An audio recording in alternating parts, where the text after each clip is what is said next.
नमस्कार। आज हम चर्चा करने जा रहे हैं बोन एंड जॉइंट सप्ताह 2025, जिसका आयोजन 3 अगस्त से लेकर के 10 अगस्त 2025 तक देश के प्रत्येक मेडिकल कॉलेज के हड्डी रोग विभाग तथा ऑर्थोपेडिक एसोसिएशंस द्वारा आयोजित किया जा रहा है। इसी क्रम में हमारे सैफई चिकित्सा विश्वविद्यालय के हड्डी रोग विभाग तथा सैफई ऑर्थोपेडिक एसोसिएशन के संयुक्त तत्वाधान में इसका आयोजन किया जा रहा है।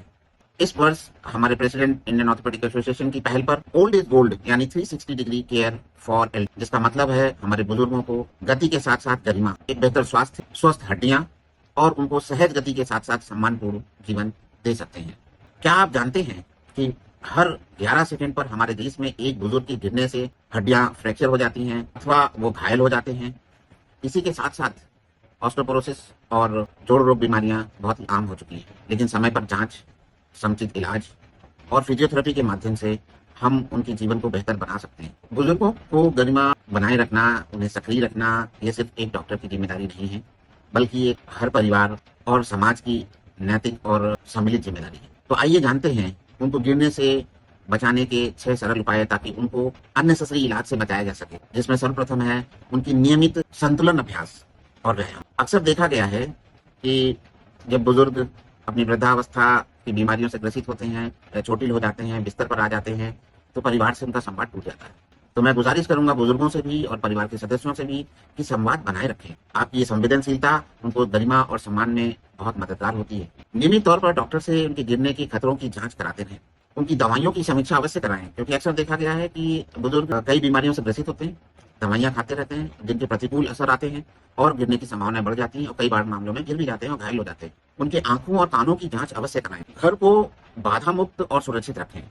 अक्सर दवाइयां अथवा ये बाधाएं उनके गिरने का मुख्य कारण होती हैं। जब भी डॉक्टर से मिलें, उनके पूछें कि उनके लिए कौन सी फिजियोथेरेपी, कौन सा व्यायाम उनके लिए बेहतर है, कैसे उनको सुरक्षित रखें। बीएमडी अथवा विटामिन डी की जो जरूरी जांचें हैं उनको नियमित तौर पर कराते रहें। अपने घर को बुजुर्गों की सुरक्षित रखने के लिए बनाए रखना भी बहुत जरूरी है।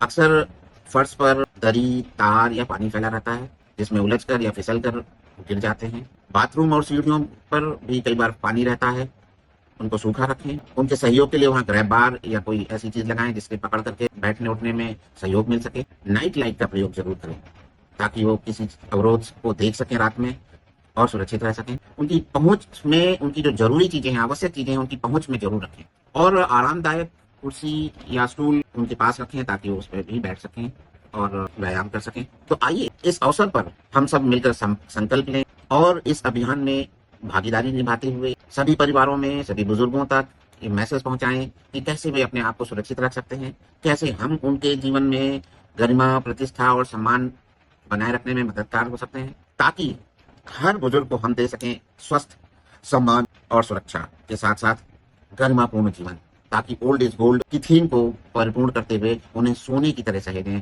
ताकि उनका सम्मान परिवार का सम्मान है और उनकी जो अनुभव है वो संजोया जा सके, इस देश में काम आ सके। तो आइए मुहिम में हम सब मिलकर एक साथ काम करें।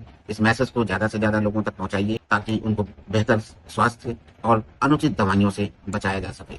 धन्यवाद। जय हिंद।